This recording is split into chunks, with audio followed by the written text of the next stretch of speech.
Lord, hallelujah, hallelujah. Oh, Amen. Amen. Amen. ndi kumva igitaramo cy'ikindimo cy'ikinyuzuye, nari ntangiye kuvuga mu ndimi neza habuze gatoya ni marayika umfashe ku munwa, bahita muvuga ngo izi nsuhuzanyo se noneho papa orempazanye nizahe, ariko ndabiyegereje cyane, ndabakiriye by'umwihariko my daughter Nayize, namubonye asigaye aza gake kubera ishuri, ariko nawe namwakiriye nayo wiyumve mikaze. Ese ubwo ntiwavuga ka haleluya? Sawa reka nkaguhe ukihorere. So ndabashimire rero by'umwihariko abantu bamaze iminsi batubwiriza, inaha imvura iri kugwa, reka ngerageze negera imashini muze kunyumva. Ntabwo iraza kutubangamira, muri kunyumva neza? Okay. So narindi gushimira by'umwihariko abantu bamaze iminsi batubwiriza kuva twatangira iyi topic. Hari ukuntu mpano kera yajyaga azana subject akanategura ama subtopics, maze umuntu agategura zingu uyu munsi ndaza kwigisha kuri iyi topic, ariko ngo nibande wenda ku gace runaka kavuga gutya na gutya, umwe akamuhingi undi akamuhiriya, hakaba n'ikindi gihe nk'iki turimo nyine aho agukubita title nyine ubundi ukabwiriza cyangwa se ukigisha aho wateguye, ariko ahura no kutwigisha gusenga en general.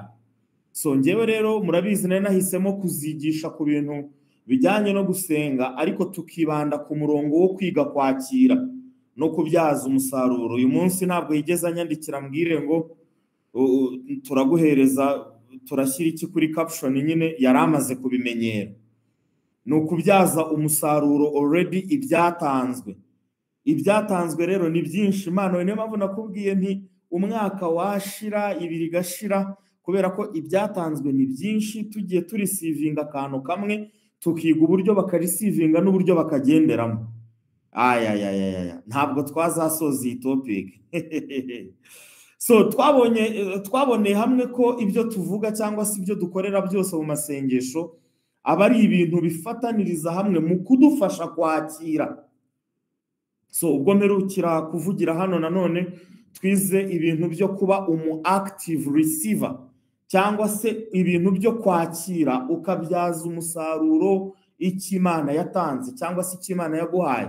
So iyo ari ikigaragarira mu buzima bushya uracyakira ukakiba, iyo bijyanye no gukora urakira ugakora ukakibyaza umusaruro ukagikoresha, iyo ari ibijyanye no kuvugwa urakira ukavuga, wowe ukavuga. Iyo ni action. Bibiliya iyo action iyita faith. So twabonye urugero rwiza rwaho muri Luka, ahantu Luka yerekanaga, Luka niwe wanditse igitabo cy'ubutumwa bwiza bwa Yesu Kristo ko bwanditswe na Luka, ariko yandika n'igitabo cy'ibyakozwe n'intumwa abyandikira uwitwaga Teofilo. Yerekanaga uko abigishwa ba mbere bageraga mu 120 ngo bakiriye Mwuka Wera, abagaragaza mu byakozwe no mu gice cya 2 ku murongo wa 4, ariko aravuga ngo barakoze cyangwa se bamaze kwakira, hari action, hari igikorwa berekanye cyo kuvuga. Yesu ubwo yavuganaga nabo mu gice cya mbere ngo yari yababwiye ngo muzahabwa, you shall receive power. Twarabibonye ko you shall receive power ari muzakira imbaraga.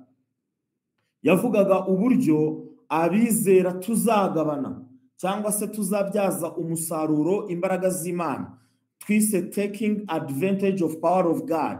Izo mbaraga z'Imana ziri muri twe, nizituye muri we kubwo kwizera, sizimanuka zivuye hejuru ngo zikwikubiteho. Twabonye ko izo mbaraga zituye muri wowe ndani, zituye muri Brandine mo imbere.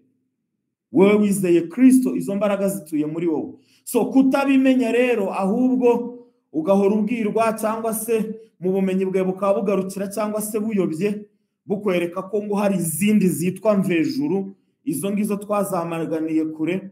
Ukigishwa ngo hari ukuntu ngo Imana ijya ibigenza, ngo nyine ngo mwe nk'abana b'abantu ngo hari ukuntu mutabimenya, ngo buriya ngo Imana ifite ubumenyi bwihariye, ngo igigira gutya ikohereza ku mbaraga zayo. ngo utaramire neza icyo umbwira ngo ngo sinkabure ku mbaraga zawe. Ngo iyo uri kubivuga ngo hari ukuntu Imana ijya ikuvungurira ku mbaraga zayo, mu kanya ukaba uratangiye guhogoza uri kuzisaba. Ndabizi iyo ntaririmbye ntimufashwa, nimba ndirimba neza utanzarusha Brandine. Tuvubira imvura iyo asezeranye. See your feelings in prayer. Just ngo twumva twumye mu mitima, uduhembuza imvura.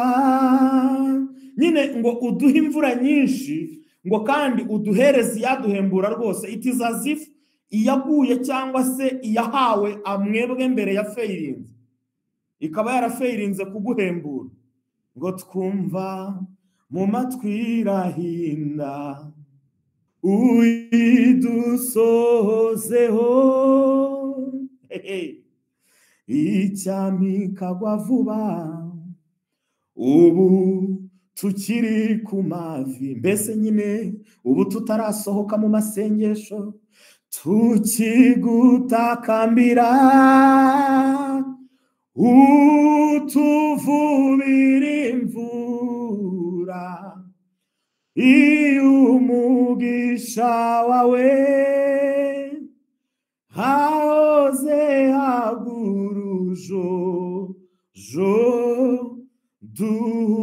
umuvumbi wawe.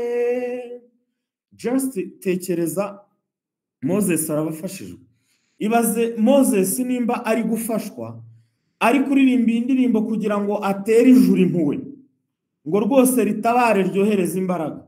Ubwo Moses mvuze uwizera uwo ari we wese. Mana uduha imbaraga. Imbaraga nuko twayaga dusenga ngo izi imbaraga ngo zize zibyara ibiro bibyara uburemere, ngo uburemere butuma turemerera isaho kugira ngo isi turemerere. Ya baba, umuruho wa mbere umukristo agira ni ukugenda asaba imbaraga atazi ko cyangwa se atarigeze amenya yuko imbaraga zose yari akeneye yazihawe. Imana ishimwe cyane. Uwo ni umuruho ukomeye cyane. Imbaraga ziri muri wowe, ariko iyo utabizi, iyo utarabimenya, uhora usaba imbaraga. Open the floodgates in abundance and cause your rain to fall on me, Baba. Oh Baba,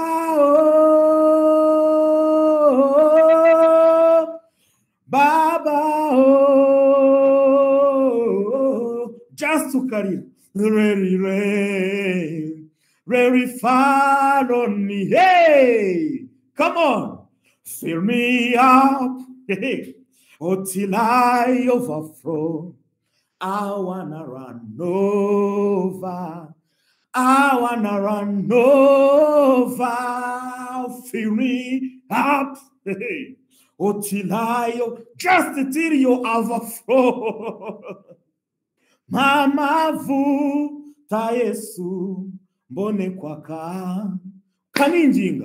Oh mama vuta ndakwinginze. Yesu we mama vuta Yesu mbone kwaka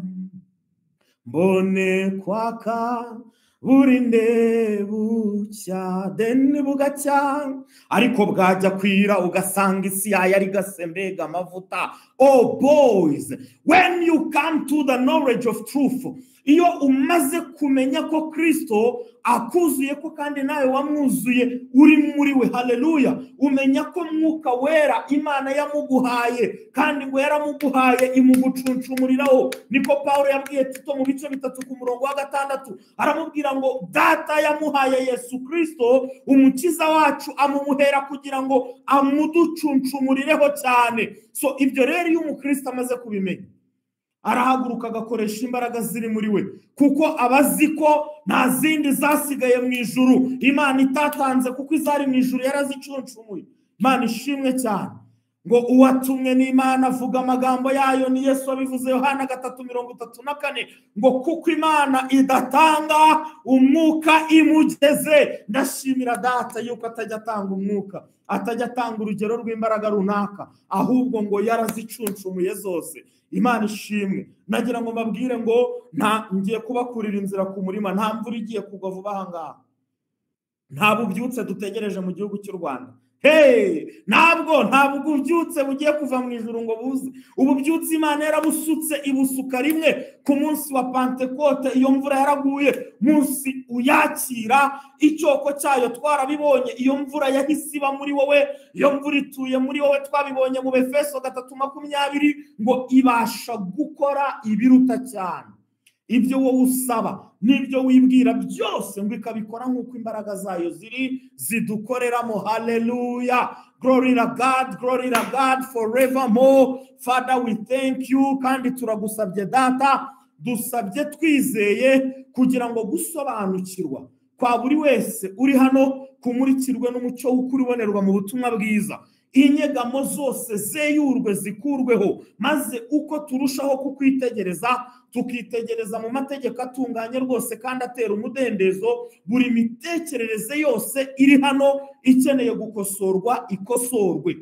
Abantu bawe bakomezwe, bakire guhuguka, bahugurwe mu izina rya Yesu Kristo, bahugurirwe gusengera mu mucyo w'ubuzima bushya baherewe muri wowe Mwami.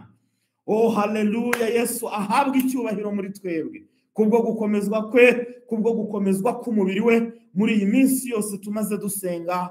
Amen. Narababwiye turacyari mu gitabo cya Yakobo. Uyu munsi turiga igice cya 5 umurongo wa 14 n'umurongo wa 15. Niho nshaka kuza gusobanura, ubundi tukarisivinga mu izina rya Yesu. Yakobo 5:14-15 baze kutuzanira icyo cyanditswe. Yakobo 5:14 haranditswe ngo muri mwe hariho urwaye. Ni ikibazo. Natumire abakuru b'itorero bamusabire, bamusiza amavuta mu izina ry'Umwami, kandi isengesho ryo kwizera rizakiza umurwayi umwami amuhagurutse, niba naba yarakoze ibyaha azaba abibabariwe. Imana ishimwe cyane. Ndashaka ko tujyana na Yakobo, ari gusobanura ibyo gusenga umuntu yizeye. Ari gusobanura ibyo gusenga umuntu yizeye mu gitabo cye.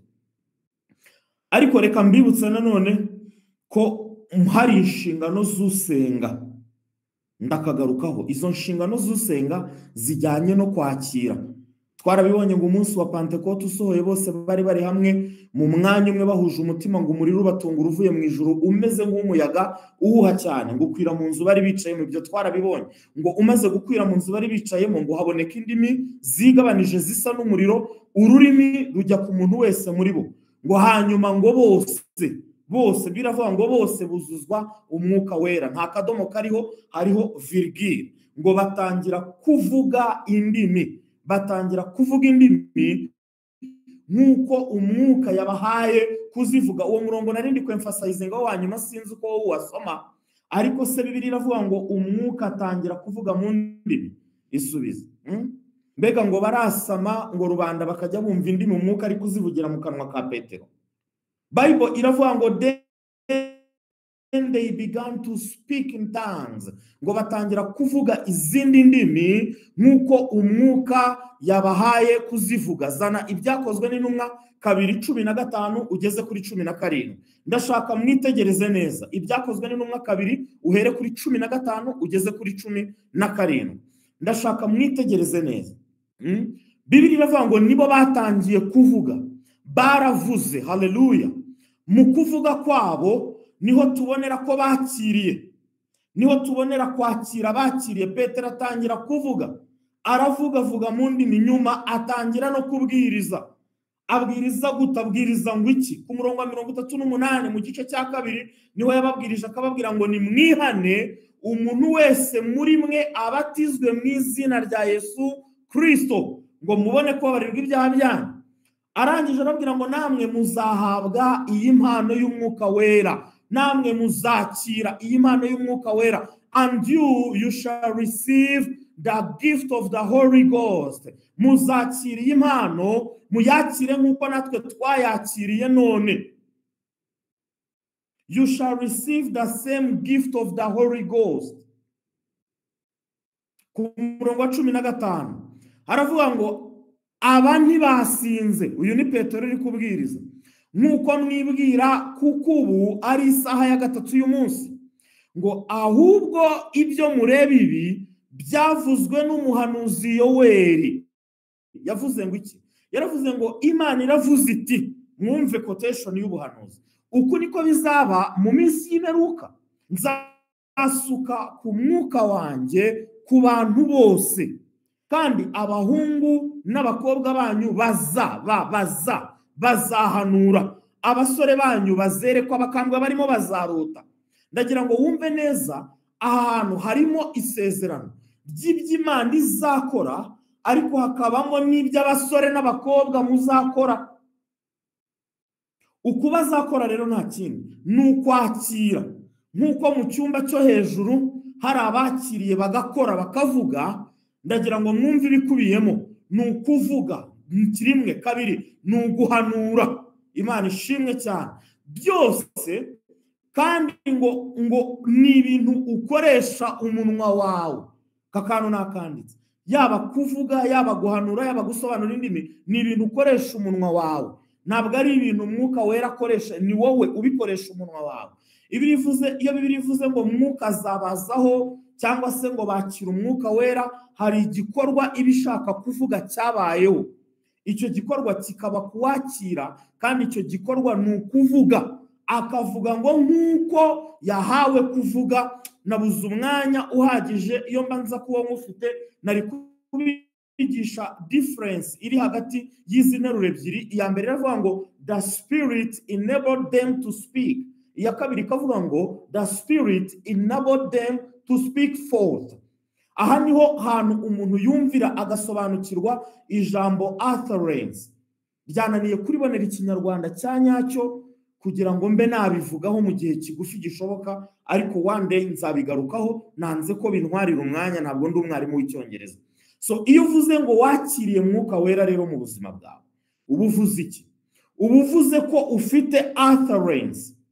Bivuze ko ushobora guhanura, ushobora kuvuga ukavuga mu ndimi, ushobora gusobanura indimi, ushobora gucommunicatinga supernatural. Ibyakozwe n'intumwa igice cya 8 umurongo wa 16 n'uwa 17, mu kanya ndabasomera n'uwa 12 kugeza ku wa 15. Ibyakozwe n'intumwa igice cya 8 ku murongo wa 16 turi kwiga. Aravuga ngo kuko hari hataragira n'umwe wo muri bo amanukira, ahubwo bari barabatijwe gusa mu izina ry'Umwami Yesu, ngo nuko babarambikaho ibiganza bahabwa Umwuka Wera. Aba ni bande? Aba ni abigishwa b'ahantu hitwa i Samariya, abigishwa babwirijwe ubutumwa bwiza na Filipo. Nusoma ku murongo wa 12 aho ngiye gusoma mu kanya, urabona ko ngo bari barizeye ubutumwa bwiza nkawe. None uyu munsi wo ku murongo wa 17 haravuze ngo iyo havuze yuko ngo bakiriye impano ya utterance, bakiriye bahawe ikigaragarira mu mvugo. Oh my God, mbonye ijambo ryiza. Bahawe ikintu cyase, bakiriye ikintu kigaragarira mu mvugo. Iyo wagihawe ntuvuge, twarabibonye. Biba bitavuze ko utahawe, ahubwo ntabwo, sorry, iyo wagihawe icyo kintu ntuvuge, twabonye ko biba bitavuze ko utahawe, ahubwo biba bisobanuye ko wowe utavuze. Umurongo wa 12, ngo bamaze kwizera ubutumwa bwiza Filipo ababwira bw'ubwami bw'Imana n'ubw'izina rya Yesu Kristo, barabatizwa abagabo n'abagore. 14, ngo nuko intumwa zari i Yerusalemu zumvise yuko abasamariya bemeye ijambo ry'Imana, zibatumaho Petero na Yohana.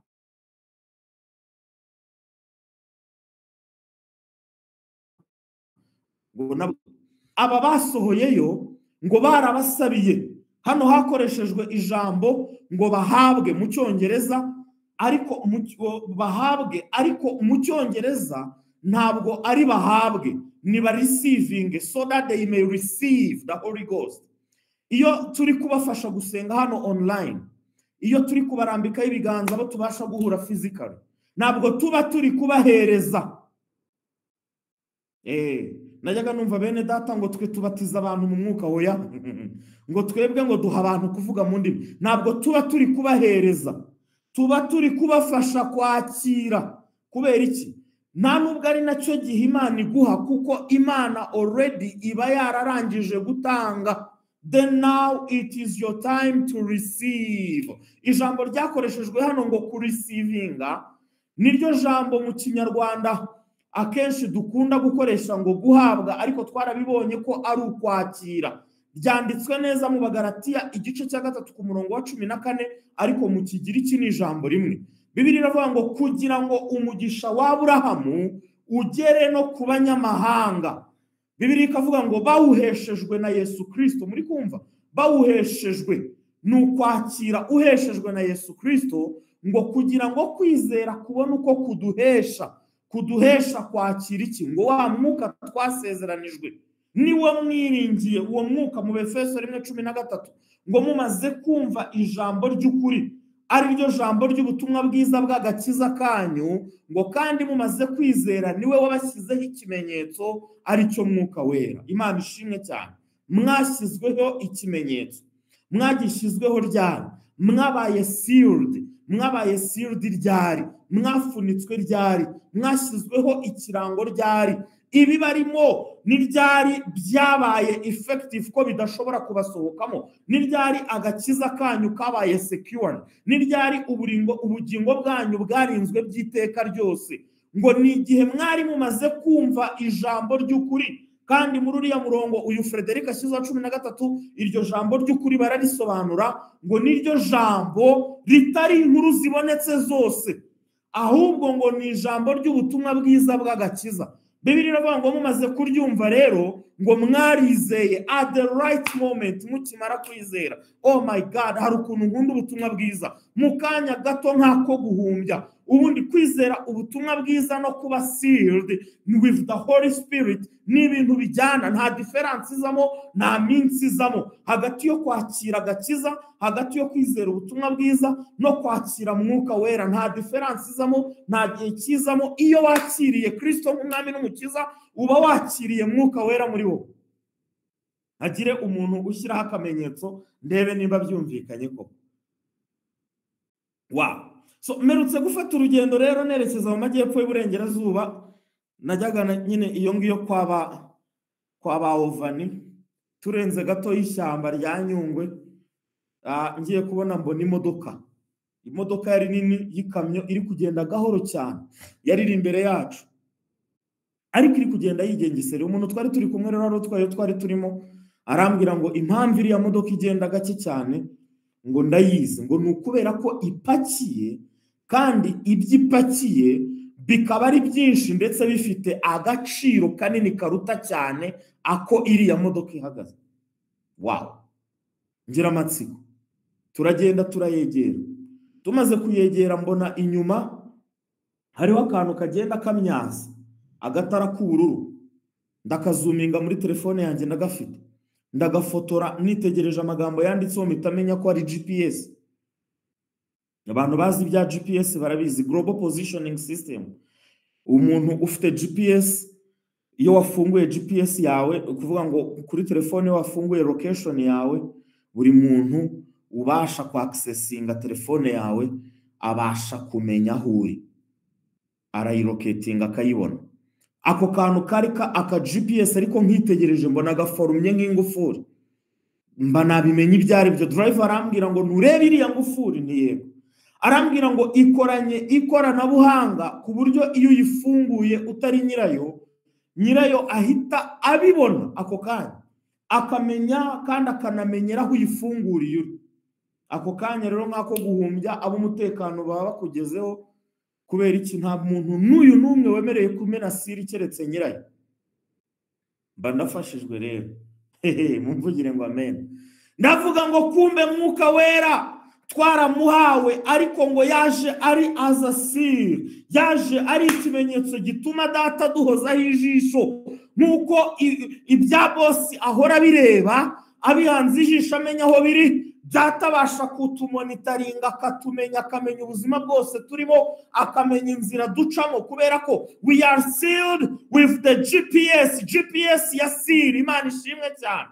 Haleluya. Nagira ngo mbabwire ngo nta muntu n'umwe, nta kintu na kimwe, nta kiriho nta n'ikizaza, nta kintu n'iki na kimwe cyadukuramo agakiza. Nta kintu na kimwe cyakwambura Kristo, kuko Kristo niwe bugingo buhoraho muri wowe. You are sealed. Ni inkuru nziza. Ufite ikimenyetso, kandi icyo kimenyetso nicyo Mwuka Wera, kandi ngo kubwa Mwuka Wera uri muri wowe Data guhozaho ijisho. My God, rahisemo kuri cyigisho ndavuga ngo aka gasiri karacyagenda, kandi aka GPS kazagumya kamyasa iteka ryose. Nagira ngo mabwire ngo buri muntu wese wizeye ubutumwa bwiza, umwuka w'Imana guma muri we byiteka ryose. Kandi nta wizeye n'uyu n'umwe wizeye ubutumwa bwiza udafite Mwuka Wera. Mwuka Wera atuye muri we mwene Data. Mwuka Wera atuye muri wowe mushiki wanjye. Pawulo yabibwiye Abaroma mu gice cya 8 ku murongo wa 9, arababwira ngo mwebwe ntimuri abakamera, ahubwo muri ab'umwuka. Arabwira ngo niba umwuka w'Imana aba muri mwe, aravuga ngo ahubwo umuntu utagira umwuka wa Kristo ntabwo aba ari uwe. Imana ishimwe cyane. Arangije ku murongo wa 10 arababwira ngo niba Kristo aba muri mwe, aravuga ngo nubwo umubiri ubupfuye uzize ibyaha, umwuka aba ari muzima kubwo gukiranuka. Imana ishimwe cyane. Arangije aravuga ngo ariko niba umwuka w'iyazuye Yesu aba muri mwebwe, haleluya, aravuga ngo iyazuye Kristo izazura n'imibiri yanyu ipfa kubw'umwuka wayo uri muri mwebwe. Birajyana, ibyo bintu birajyana. Nibyanditse mu Rwambere rw'Abakorinto 3:16, mujye muza guterana mufite amakaramu, kuko ibyanditswe birahura. Aravuga ngo ntimuzi yuko muri urusengero rw'Imana, ngo kandi ko umwuka w'Imana aba muri mwe. Imana ishimwe. Mu butumwa bwiza tubonamo consistency, tubonamo guhura, tubonamo guhuza kw'ibyanditswe.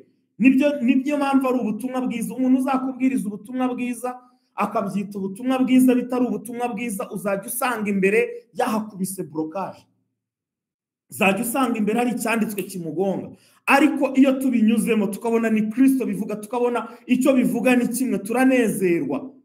Ndagira ngo mwumve ayo magambo. Ni ugutura muri mwe Mwuka Wera. Ahangaha aravuga ngo niba umwuka w'Imana aba muri mwe, kandi ngo niba umwuka w'Imana aba muri mwebwe. Imana ishimwe. Paul nagira ngo mabwire ngo mu nzandiko ze nta hantu na hamwe yigeze abwira bizera ko bazamuhabwa. Nta n'ahandi hantu yigeze abwira bizera ko ngo uwo mwuka azaza cyangwa se ari kuri bo, nk'aho isaha ku isaha ashobora kwigendera. Hanze hangano hadutse abavuga butumwa bafashe Mwuka Wera bamugira inzererezi. Ngo mwene Data ngo ukoze ikintu umwuka adashaka arigendera. Ngiyo utihanye icyo kintu cyangwa ngo cyature pastor agusengera, Mwuka Wera ntabwo agaruka, bamugize akanyoni k'akazererezi.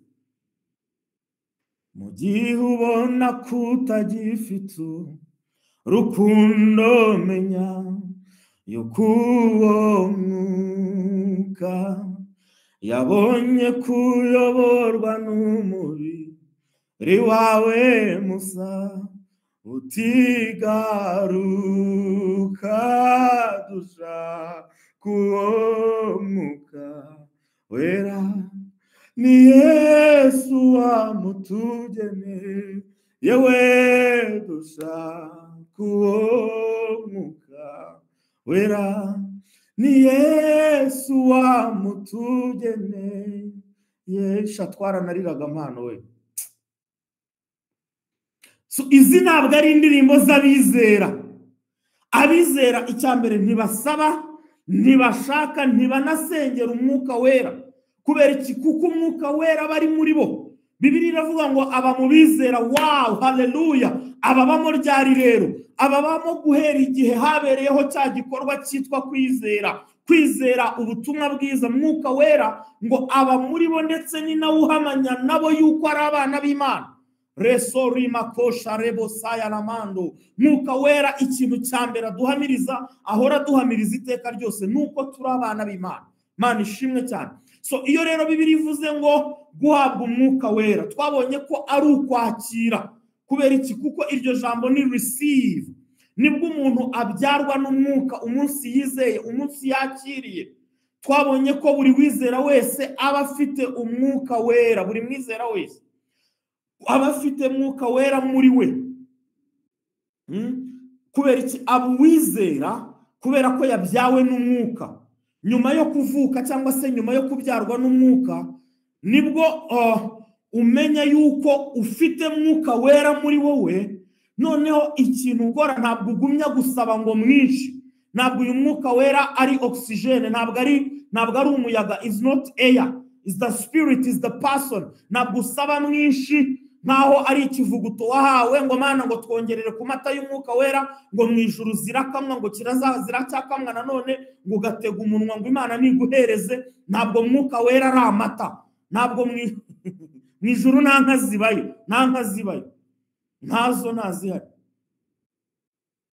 Ni imfirizone se, ni inyambo.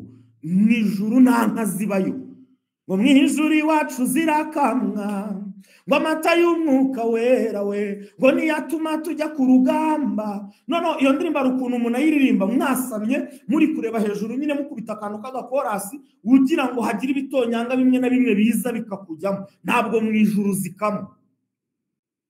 Ahubwo iyo wamenye ko mwuka wera ari muri wowe, igihe cyo kumusaba kiba kirangiye. Imana ishimwe cyane. Nagira ngo nganire na ba bantu ejo bundi bakiriye kuvuga mu ndimi bujujwe. Twahoze tuganira inbox bari kumbwira ngo bagize isoni. Igihe cyo kugira amasoni kirarangiye. Iki ni igihe twinjiyemo cyo gutekinga advantage. Ni igihe cyo kubyaza umusaruro umwuka uri muri wowe. Ngo bigaragarira he? Ngo bigaragazwa n'ikindi gikorwa. Bibiliya iravuga ngo batangira kuvuga glory to God, hallelujah. Ni ukuvuga, munyumve neza, ntabwo ari ukugurisha amavuta wahawe, ntabwo ari ukugurisha imbabazi. Hari igihe najya mvuga kubyaza umusaruro umuntu agahita yumva gutekinga advantage akabyumvira mu note z'abanyarwanda. So after receiving, they began to speak. Hallelujah. Because you receive what is available. Ikintu wakira si ikindi. Wakira igisanzwe gihari. Ni kiri available kandi kiri available muri wowe. Gituye muri wowe. Ese ni ugukira? Yego. Muri wowe harimo gukira mwene data. Akira gukira mu izina rya Yesu.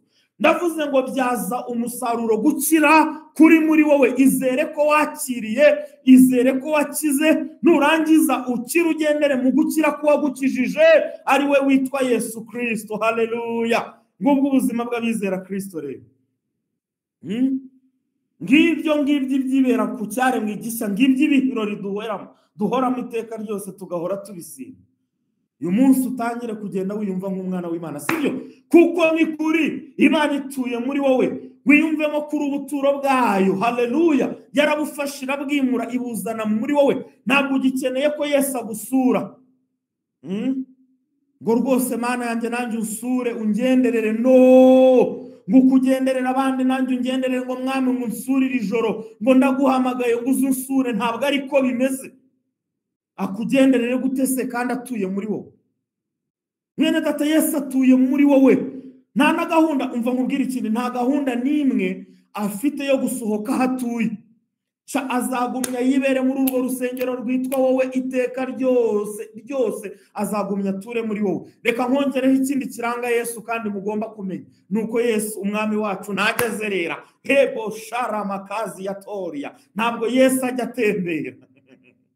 So abigishwa b'i Samariya rero ngo nyuma yo kurambikwaho ibiganza n'intumwa, twabonye ko ngo batekinze nabo advantage, batekinga advantage y'impano y'umwuka. Gute? Ngo batangiye kuvuga mu ndimi. Ibyakozwe n'intumwa 8:18 ngo Simoni abonye yuko abarambitsweho ibiganza by'intumwa bahabwa umwuka wera, cyangwa se abarambitsweho ibiganza by'intumwa bakira umwuka wera, za ntumwa zizanira ifeza. Hari ibintu Simoni yabonye n'amaso ye, arazibwira ati nanjye nimumpe ubwo bubasha nyine uwo nzarambikaho ibiganza ajya ahita ahabwa umwuka wera. Petero aramubwira ati hey, pfana ifeza yawe Simoni we, kuko wagize ngo impano y'Imana iboneshwa ifeza. Aramubwira ngo nta mugabane habe n'urutabe ufite muri byo. Hari ijambo nshaka gusobanura mu nyumve neza ku murongo wa 21. Nta mugabane habe n'urutabe ufite muri byo, kuko umutima wawe udatunganiye Imana. Thou hast neither part nor lot in this matter. for your heart is not right in the sight of God. So ndashaka ko mwita kuri iryo jambo ngo muri byo, cyangwa se in this matter, muri byo, matter, muri matter. Iryo jambo matter ni naryo bagendaga bahindura ahandi baryita utterance. Kuvuga. Ni ukuvuga ngo ntufite umugabane mu kuvuga, ntufite umugabane muri utterance. Hari abantu bajya bakoresha iri jambo bakavuga ngo nta mugabane afite mu gakiza k'Imana. Agakiza k'Imana ni umugabane yahaye abantu bose, ariko nta mugabane afite mu kwakira, nta mugabane afite mu kuvuga, kubera ibyo yibwira mu mutwe we. Hari ibintu yabonye amaze kubona igikorwa gikorwa cyo kuvuga. Abantu barambikagaho ibiganza by'intumwa ko bavugaga, ko bakoraga igikorwa cyo kuvuga cyerekana ko umuntu yakiriye.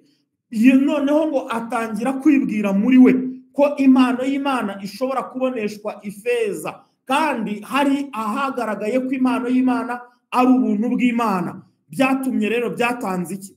Yakobo yaravuze ngo hari ibintu bituma abantu batakira. Twarabibonye, ntabwo ndi bubyigishe cyane, ariko twarabibonye avuga ngo umeze atyo ye kwibwira ko azagira icyo ahabwa n'umwami Imana, cyangwa se azagira icyo yakira kivuye ku mwami Imana. Kubera iki? Ngo kubera ko umuntu w'imitima ibiri ngo anamuka mu nzira ze zose. A double-minded man is unstable in all his ways.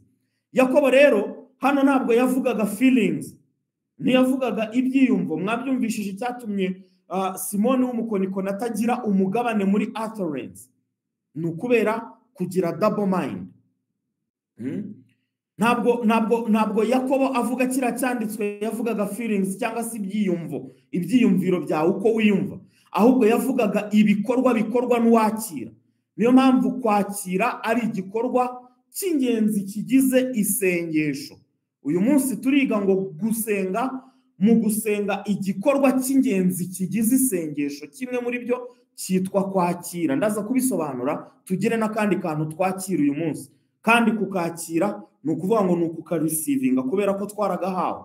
So niba ari uko bimeze rero, bivuze ko kwakira mu gusenga bitandukanye cyane no gutambutsa ibyifuzo cyangwa gusaba. Kwakira gutandukanye no gusaba.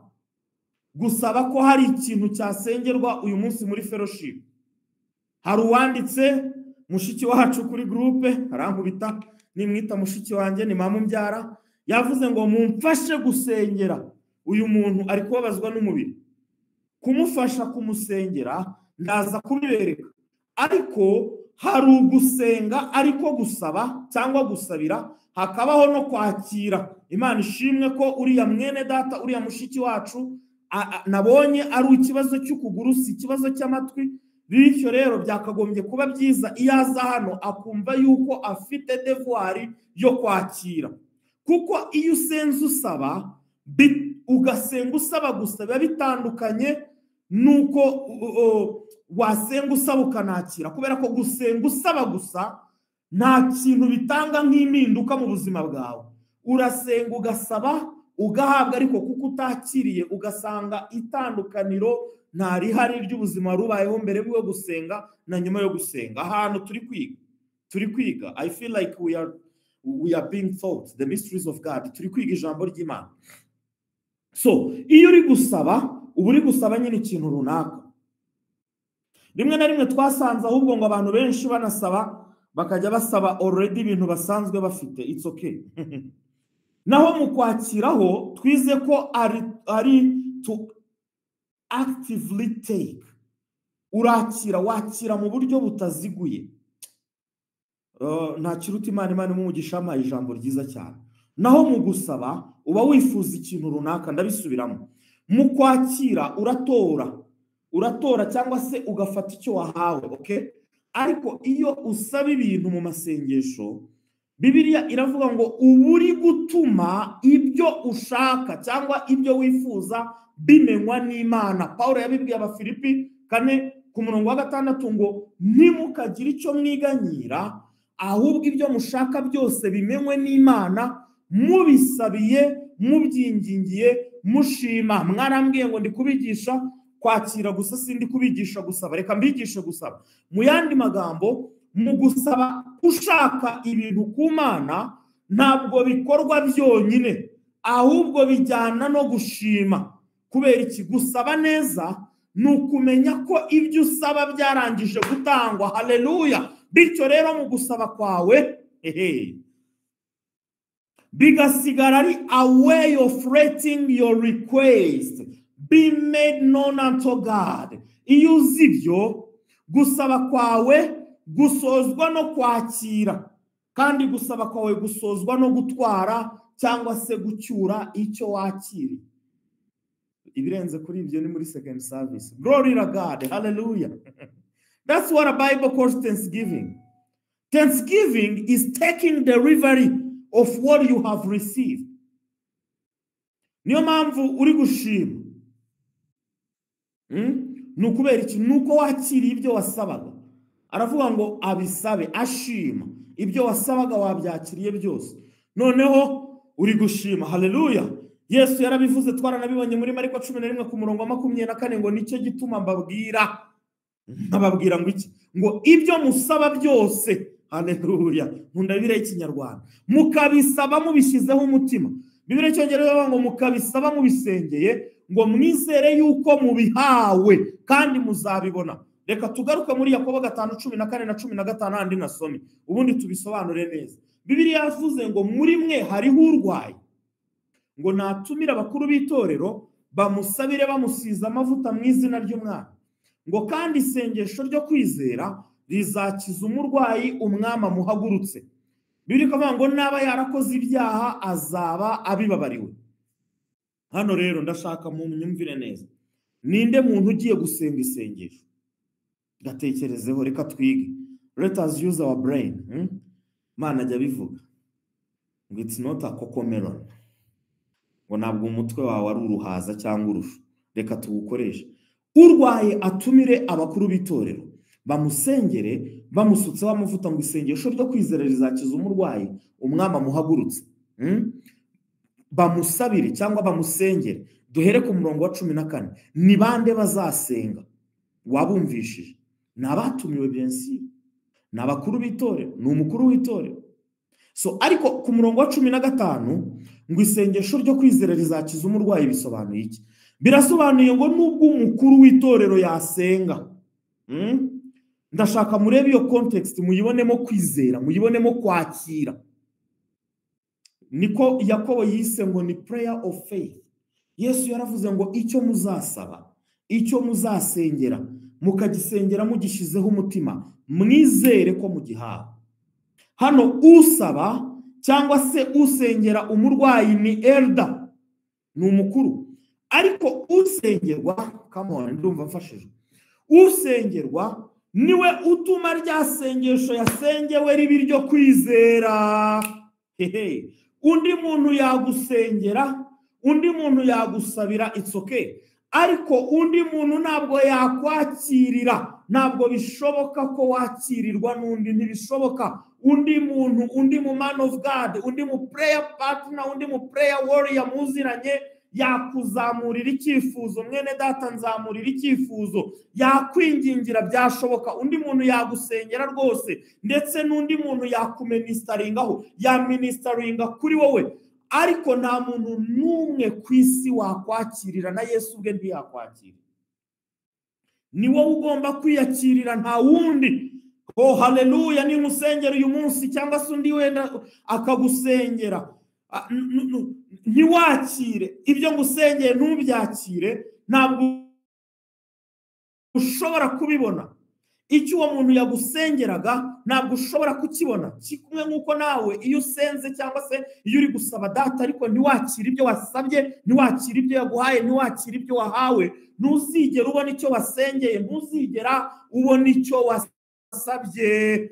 Oh, Bibiliya iravuga Yesu ngo mwizere ko mubihawe kandi muzabibona. Nimwakire ibyo mwahawe, of course nimwakire ibyo mwasengeye, muzabibona. Kubera iki? Kuko mwabanje kubyakira. Ibi bintu birumvikana yewe?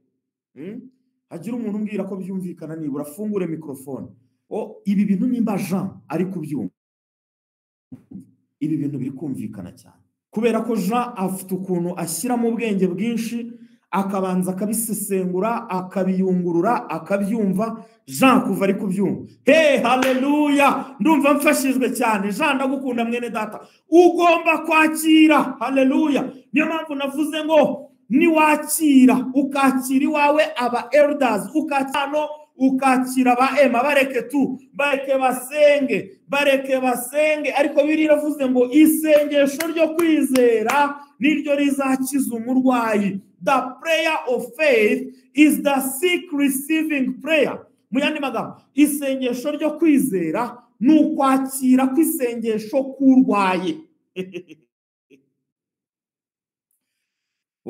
Marosa rimakari.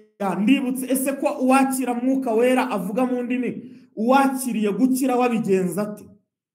Urwaye yakira. Iriya foto y'uriya muntu yatumye ntekereza ko uyu munsi twakakira umuntu wese urwaye muri mwebwe agiye kwakira gukira mu izina rya Yesu. Nyagira umuntu uvuga ngo amen, leboni, amen, amen, amen.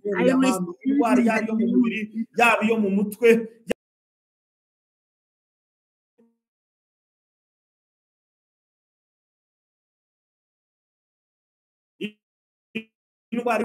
abo bakuru barangiza bakamwaturiraho gusenga, ariko ngo we yakira ibyamuvuzweho. Ndaza kubabwira ibikorwa by'uwakiriye. None wowe usengerwa, ni wowe ugomba kuba uwa mbere mu kwakira ibyaguhawe, kuko gusaba no kwakira biratandukanye.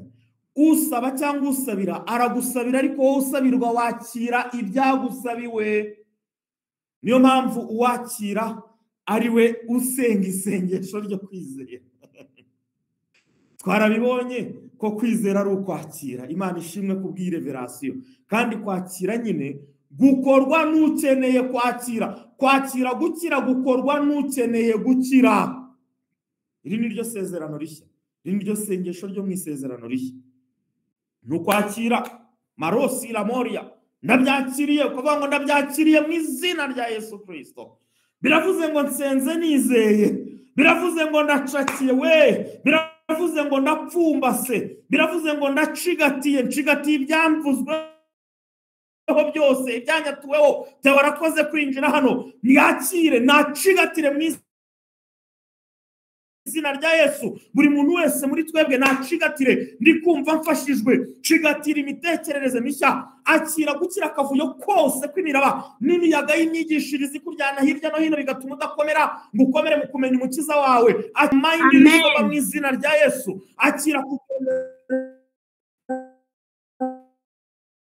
ukuri kugisha mu majya no mu mazi, umugisha urawufite, wakire. Nezezwa n'ineza y'Imana ku buzima bwawe mwene data. Akira kumenya neza icyiza cyose kiri muri wowe uheshwa no kwizera Kristo. Uyu munsi Marosa kari ya mande, ndatangaza ikintu kimwe. Ndatangaza ko ugiye kugendera, ndatangaza ko ugiye gukorera mu mbaraga z'umuzuko mu buryo bwuzuye. My Father roba kosharama.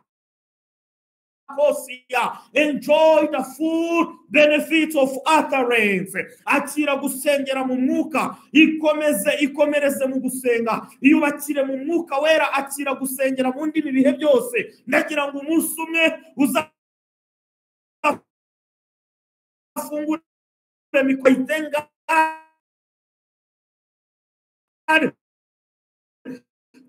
mbarusha mwese yuko ndusha abahinde bose gusengera mu ndimi. Musengesha umwuka iteka mu buryo bwose bwo gusenga no kwinginga mu izina rya Yesu Kristo. Maremo nikali yamando.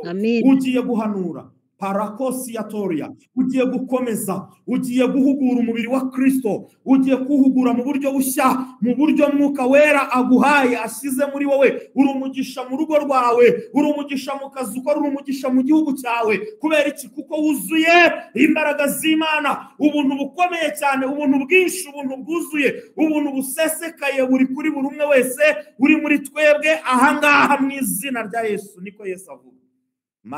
Hallelujah, hallelujah. Amen. I was prophesying. Iyo duhanuriwe turakira. So ndashaka mwibuke amagambo Yesu yabwiye wa mugabo wamusabye ngo namukirize umwana. yarangiza akamubwira ngo nkiza kutizera kuko ntizeye. Yesu impamvu uriya mugabo yamubwiye, hari ikintu yari amaze kumubwira. Yari amaze kumubwira ngo byose bishobokera uwizeye. Imana ishimwe cyane. So kumva iryo jambo nibyo byatumye uriya muntu nawe yizera. Amaze kwizera yakira igitangaza cye, umwana we arakira. Reka mbabwire rero, uriya muntu ntabwo yari kwiyakirira we ubwe, ahubwo byamusabye ko yemeranya na Yesu ku byo Yesu yavuze. Natwe rero hano iyo tugusengeye ugomba kwemeranya natwe ukakira. Iyo umaze kwakira rero hari ibintu biba. Haleluya. Ngo ntabwo wongera kureba ku ngorane zawe, ntabwo wongera kureba kuri iyo ndwara wari urwaye mu kaguru kawe, ntabwo wongera kureba kuri karande ziwanyu, ahubwo ureba kubi etomeri ya koria, ureba kubishya ngibya kera biba bishize. Bibiliya ikakubwira ngo dore, ikakubwira ngo reba, ikakubwira ngo itegereze, shyira amaso, hoza amaso kubishya, ngo kuko byose biba bihindutse bishya bituruka ku Mana yiyunze natwe. Lemorika baria kosaine, ngo nukorera umuntu wese yari muri Kristo Yesu aba ahindutse icyaremwe gishya. Ntihagira umuntu ufungura mikrofone avuga ngo ndi muri Kristo Yesu, ndi muri Kristo Yesu, icyaremwe gishya, muri Kristo Yesu.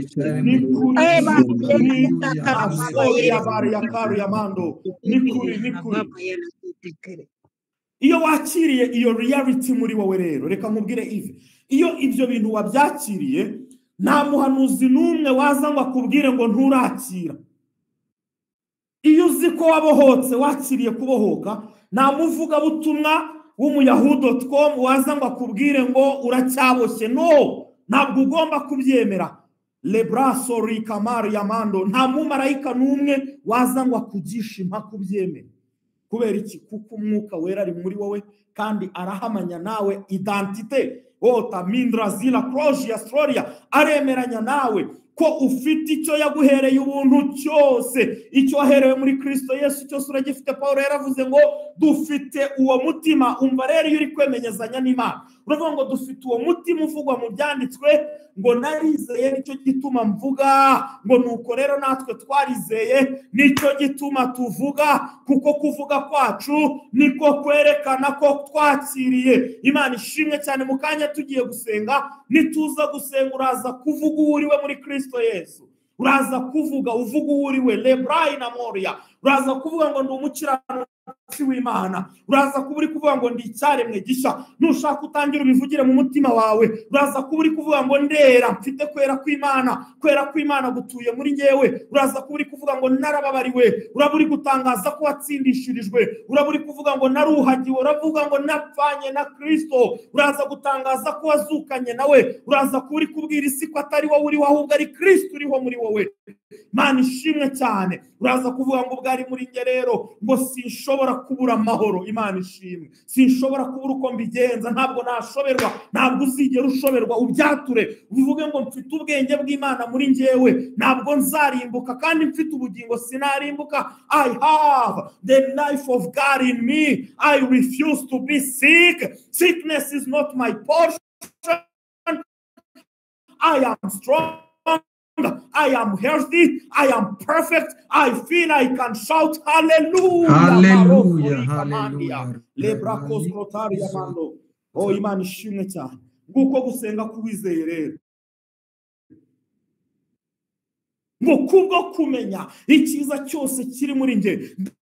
Hallelujah. I am not ashamed of the gospel. Ubutumwa bwiza ntibunkoza isoni, kuko ari imbaraga y'Imana imesha gukiranuka. Muri bwo niho gukiranuka mfite, kwa kundi kudaturuka muri nge ku Mana. Life in everything in me. Imana ishimwe cyane. Hari ubuzima bundimo, no hari ubuzima buri mu bindimo byose. Hari ubuzima mu binkikije, hari ubuzima mu banjye, hari ubuzima mu byanjye, hari ubuzima mu byo ntunze. Nta rupfu mbona, because I am the light of the world. Yes,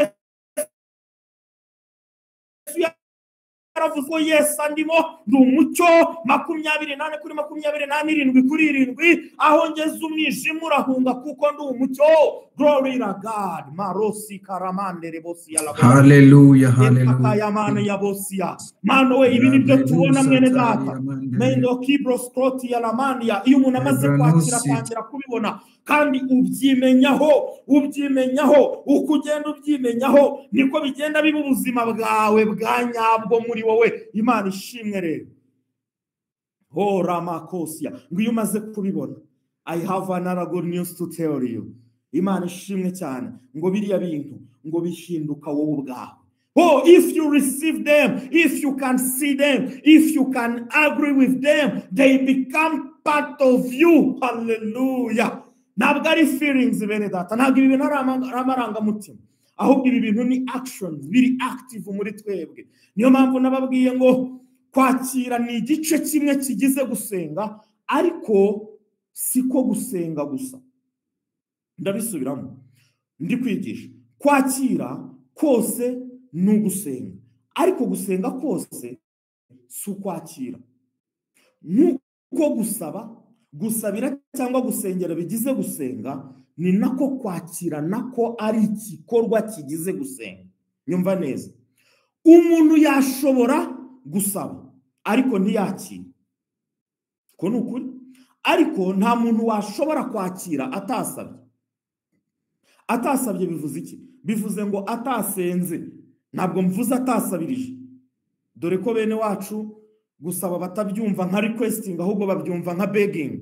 So iyo uri kwakira cyangwa se iyo mwene data wundi ari kwakira, bisaba ko aba yasabye cyangwa yasabiwe, aba ya requestinze. Hari mwene data wamutangiye icyifuzo, wamusabiye, wamusengeye, ariko yasaba cyangwa se atasaba, ahubwo agasabirwa, hagomba kubaho igikorwa wakora cyitwa kwakira, kugira ngo icyo yasabye cyangwa icyo yasabiwe yarangije kwakira kimugirire umumaro. Matayo 21:22 ngo kandi ibyo muzasaba mwizeye muzabihabwa byose. All things whatsoever you shall ask in prayer, believing you shall receive. Reka duhera hejuru gato turebe impamvu Yesu yavuze ayo magambo. Matayo 21, reka mere ku murongo wa 18 ngeze kwa 22. Reka nsome nihuse. Oh my God, ndumva nshaka ko dusenga. Ngo bukeye bwaho mu gitondo kare, ni Yesu ngo asubira mu murwa arasonza. Mu gusonza 19 abona umutini iruhande rw'inzira, arawegera, asanga utariho imbuto keretse ibibabi gusa. Arawubwira ati, ntukere imbuto iteka ryose. Muri ako kanya uruma. Ku murongo 20 ngo abigishwa babibonye baratangara bati, mbega uhereye ko wuma muri ako kanya? Yesu arabasubiza ati, ndababwira ukuri yuko mufite kwizera mudashidikanya, mutakora iby'umutini gusa, ahubwo mwabwira n'uyu musozi muti shinguka utabwe mu nyanja, byabaho. 22 ngo kandi ibyo muzasaba, handi twasomye, mwizeye muzabihabwa. All things whatsoever you shall ask in prayer, believing you shall receive. Ndashaka ko witegereza izi nteruro nk'ebyiri zonyine. Interuro ya mbere avuga ngo ntukere imbuto iteka ryose, ngo muri ako kanya uruma. Amagambo yavuye muri Kristo Yesu. Bwa kabiri haravuga ngo mwabwira n'uyu musozi muti shinguka utabwe mu nyanja, byabaho. Ndabivugira abantu bansabye ko nakwigisha kugusaba. Yesu izi nteruro nizo yise ku murongo wa 20 ngo ibyo muzasaba mwizeye. All things whatsoever you shall ask in prayer. Ubwo umuhanga hano yarangije kumva icyo Yesu yita gusaba. Mwumvishe gusaba icyo ari cyo. Asking in prayer is not begging or being a beggar. Is to make a request and let what you need be made known unto your Father in the name of Jesus. Reka mbisobanure mu Kinyarwanda. Gusaba mu gusenga si ugusabiriza cyangwa kuba umusabirizi, ahubwo ni ugutanga icyifuzo cyawe kuri Data ukamubwira cyangwa se ukamumenyesha ibyo ukeneye mu izina rya Yesu. Niyo mpamvu Pawulo mu Bafilipi yavuze ngo ibyo mukeneye bimenywe n'Imana. Muri kunyumva neza? Mubisabiye kandi cyangwa se mubisaba. Kubera iki? Gusaba ni ukureka data akamenya ibyo dushaka, kuko biri muri bimwe bigize relationship yacu. Mama yahishije ibiryo biraruye, so kumubwira ko ushaka kurya si ukumusabiriza, ahubwo you are letting your request be known to your mama. Hallelujah. Then ahita kubwira cyangwa se akagucira akantu k'agasiri kakubwira ngo the food is ready mwana. Siko bigenda se? All things are ready for me. Hallelujah. Hey, oh, it's already done. Everything is ready for me. Oh, they done it. Everything for life. It's already for me. Hallelujah. Bintu byose be ready for you. So asking them is letting your Father know what you need. Hallelujah. Niyo mpamvu ngo usabye agasaba ko tumusengera hano Imana imumugisha cyane, agomba guhita batewo. Tewo ariko muramuzi. Tewo hano ngo twaramusengeye ariko we ngo ariyakirira. Mu gihe twari tutanakibuka yuko afite icyifuzo cyuko afite operasiyo yo kuzabagwa ngo operasiyo izagende neza, twebwe mu kumusengera twasabye ko atazanabagwa. Kumbe icyo tutazi we yarangije kwakira, yarangije gucakira icyo twasabye, aravuga ngo yagihawe, arabyakira, maze igihe kigeze cyo kubarwa uburwayi burabura. Imana ishimwe cyane. Iyo tugusengeye hano ntabwo igisubizo kikugeraho mu buryo buri automatique. Reka tujye tubivuga ngo ari abaransengeye, ngo n'abaransengeye, ngo n'abaransengeye, ngo songa Imana ngo yahangaha ngo niyo ngo nikora. Ntabwo amasengesho y'abantu akora mu buryo buri automatique. Dore kuntu bigenda. Ugomba kwemeranya n'igisubizo twasabye maze ukacyakira. Iyo umaze kuvuga ko wacyakiriye rero nibwo utangira kukibona. Hallelujah. Hey, ni wowe ukibona si cyo kikubona. Ni nkuko umuntu yaba arwaye ukamusengera ariko ya ndwara igakomeza kuba mu mubiri we.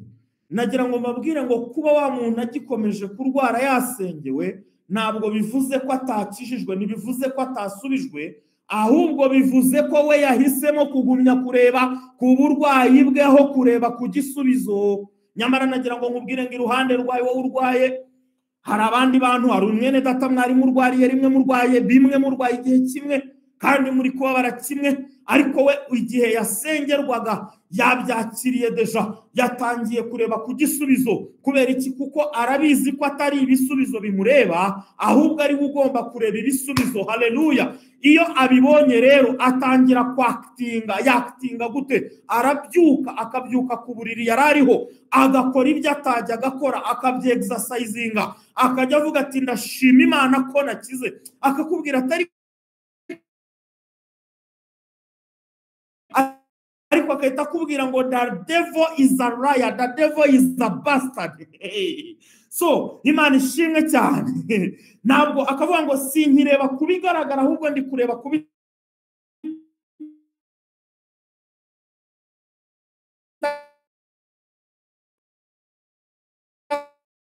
Wembe. Hallelujah. That's how we receive. That's how we act accordingly in the name of Jesus Christ. Imana ishimwe cyane. Buri kwakira kose kujyana no gukora. Ndamwibuka umubyeyi umwe banjyanye muri 2019 yararwaye umugongo bikomeye cyane, atabasha guhaguruka mu cyumba.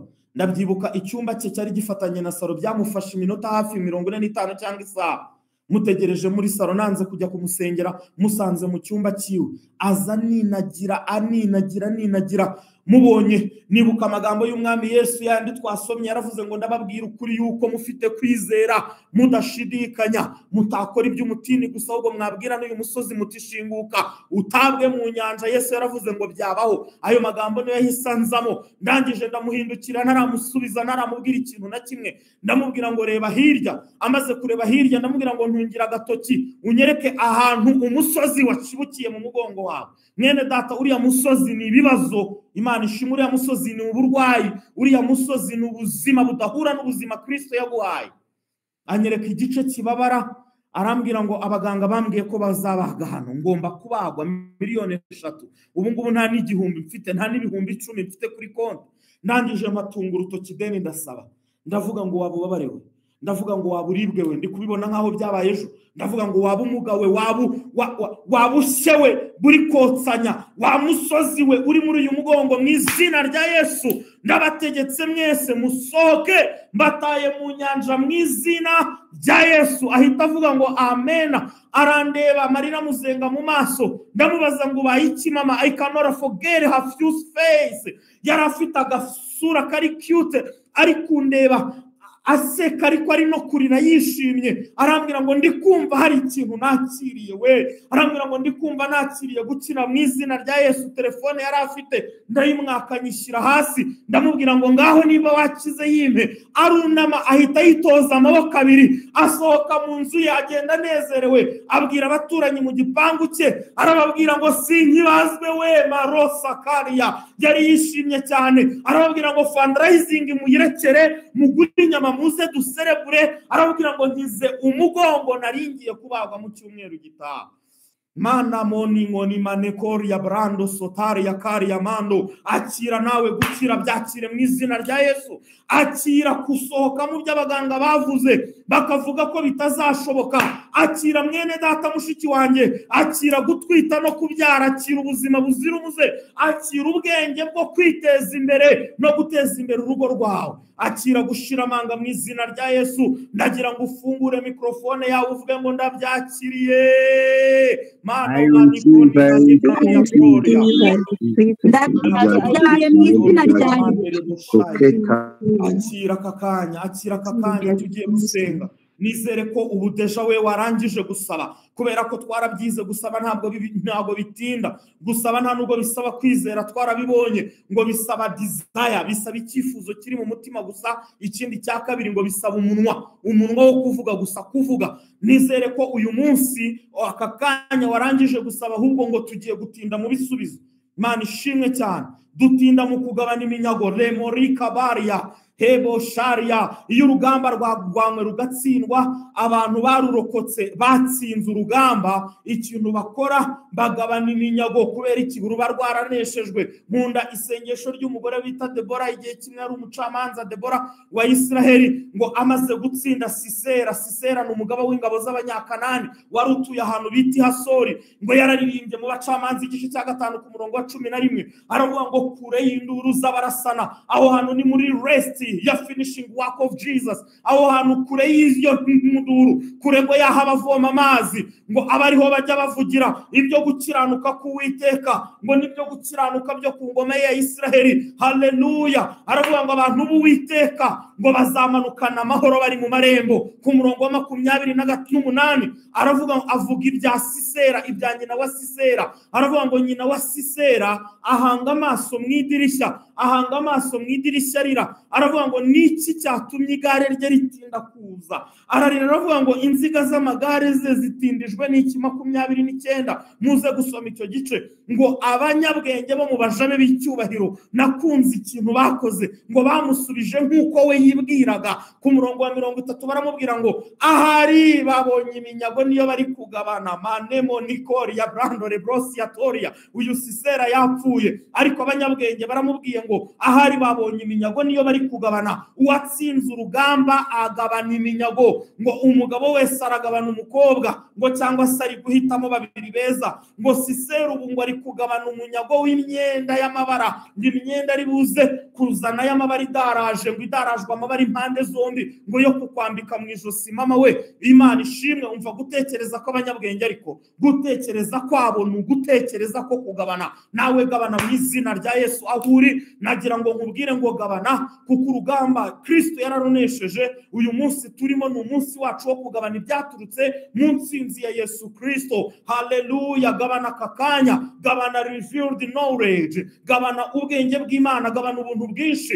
Receive all the supply of spirituality, receive every need meet. Akira gusubizwa kwa buri kimwe cyose wasabaga, akira gusubizwa kwa buri kimwe cyose wakeneye, akira gusubizwa kwa buri kimwe cyose wasengeye, akira supernatural direction, akira muri aka kanya mu izina rya Yesu. Buri ndwara yose, buri bumuga bwose, buri cyorezo cyose mbisohoye mu mubiri wawe mu izina rya Yesu. Right now I tell your body, be healed in the name of Jesus Christ.